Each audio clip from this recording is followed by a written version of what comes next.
name's Kathy Halber. I'm a volunteer with ADRC in Rusk County. Welcome to this month's Beneficial Bites. So today we're at the Community Garden in Ladysmith, right next to Connections on Highway 27. And it's one of the best kept secrets in town. So we're going to tell you a little bit more about it. And with me today, I have Kathy Walters, the manager of ADRC in Ladysmith here, and Kathy Splett, who is the UW Extension Food-Wise Coordinator for Rusk and Barron counties. We have the Kathy Show today. So today we're going to talk about strawberries, which is this month's featured food in the Beneficial Bites. And the inspiration for the article this month came from Kathy. She read an article in her local paper from Melinda Myers, and anybody who knows anything about gardening loves Melinda Myers. My husband took me to one of her talks as one of our first dates at the fair. So it talks in the article about growing strawberries in a container, and you wanted to give that a try, right? I did, yes. So I have a couple of beauties here for you, and then what to do with your bountiful harvest, right? So we're going to make a quick and easy smoothie, and the recipe that's in the source makes a pretty big batch, so it's about 48 ounces. But the good news with the recipe is it's very scalable, very easy to scale it down. And so to get your smoothie, really, you only need 3 basic ingredients. So you have your strawberries and some milk. And these you want to add in equal proportions. So you can either make it in a blender or just in a cup if you have an immersion blender like this. So pour equal amounts of strawberry and milk into your blender or container. And you can use any kind of milk, skim milk, 2% whole milk, almond milk, any kind of milk, 1-to-1. And then half that amount of yogurt, of a vanilla yogurt. Or you could use a Greek yogurt if you want. But I think a vanilla would give it a little nicer flavor. So if you used 1 cup of each of these, then you would have a half a cup of this. So that's the basics. Then the recipe does suggest a little bit of honey. So some people find yogurt to be a little tangy. So if you don't like the tanginess of yogurt, you can put a little honey in. It's a great use for ripe bananas, although you probably don't have any ripe bananas because you're making the protein balls from April with your ripe bananas and your protein powder. If you haven't watched that one, go back and watch April. But if you want to give it a little extra zing or kick so it has a little more staying power, then use your protein powder. And that's it. That's all there is to it. So I encourage you to try it. We brought some cups. We're going to sample it later. And if you're not a gardener, but you want some strawberries, a great place to get them is at the farmer's market. It's June. The farmers markets are starting back up again. So the Rusk County Farmers Market here in Ladysmith is Wednesday afternoons and Saturday mornings. And then Bruce also starts in June, end of the month, Friday afternoons. So, Kathy, we have the vouchers again this year, right? Yep, we have the Senior Farmer Voucher Program. Yay, Senior Farmer Market Voucher Program. That's a mouthful. It is. So it's coming up again. We're lucky this year. We got 127 coupons to give out. They're $5 coupons of $25 total. Wow. And with that, I'll be going around. If you look in your source, I brought one. If you look in your source, it'll tell you where to find me.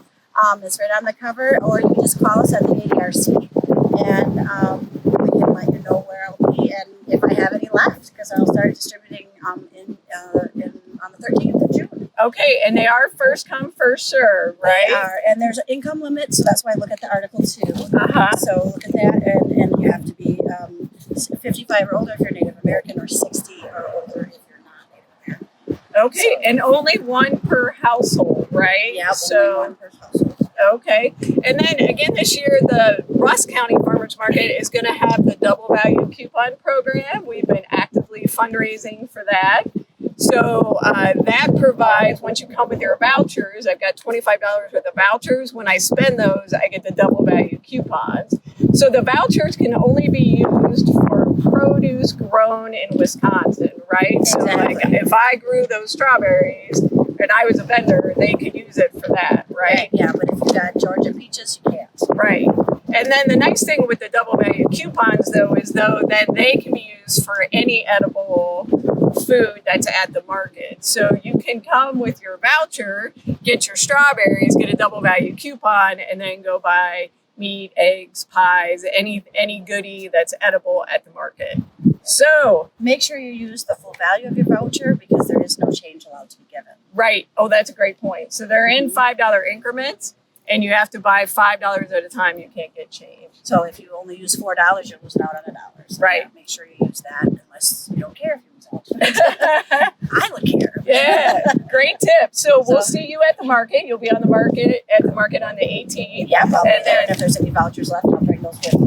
Okay, great. Yep. And then otherwise, the dates in the source, or they can call you and see what they have. Yeah. And if you have anybody who can't get out there and they need a proxy to be able to get that, you can call me ahead of time. I can mail you the form. They can get it filled out, and then you can come the day of and still have that first chance at getting them. Oh, nice. If you want to just mail it back, then you're taking the chance. If they're all gone, you're after all those scheduled meetings are. So those have to be first come, first serve.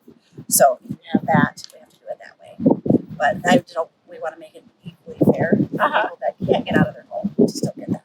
Perfect. And then the proxy can shop for them too. You bet. Great. Good. And if you like gardening, so we also want to tell you about the community garden here. So Kathy manages the community garden, and there's 10 plots here, right? Correct. And there are still some plots available, Yes, right? So yes. tell us about this garden. Okay. It's a gem here. Yeah, we're in our third year at the Rusk County Community Garden, and we have 10 plots.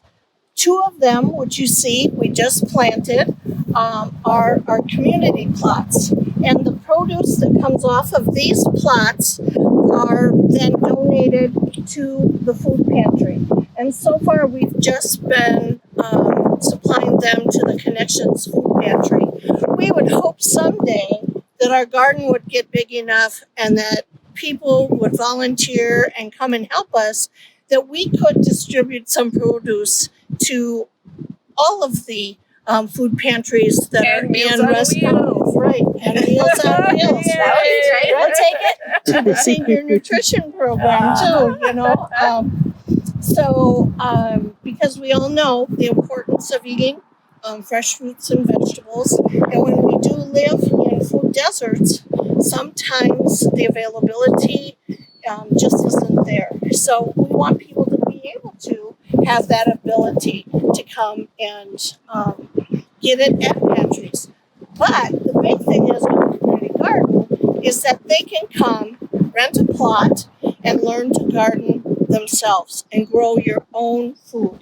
And there's nothing better than that, than to go to your plot, pick some fresh fruit, vegetables, or fruits as they grow over the season, and to have them for the fall eating. So, And the plots are only $20 for the whole Correct. season. Is that correct? yes, the plots are $20 for the whole season.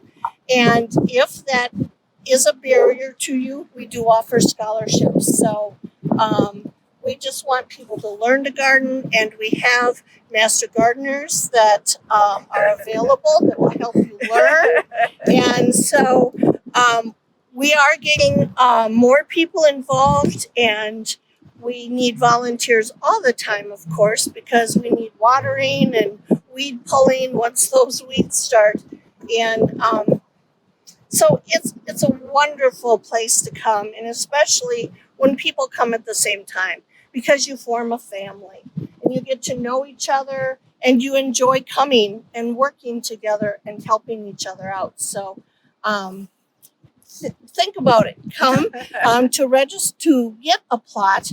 You can either contact myself, Kathy Splett, at the UW Extension office, or you can go into the Extension office and talk to Charmaine.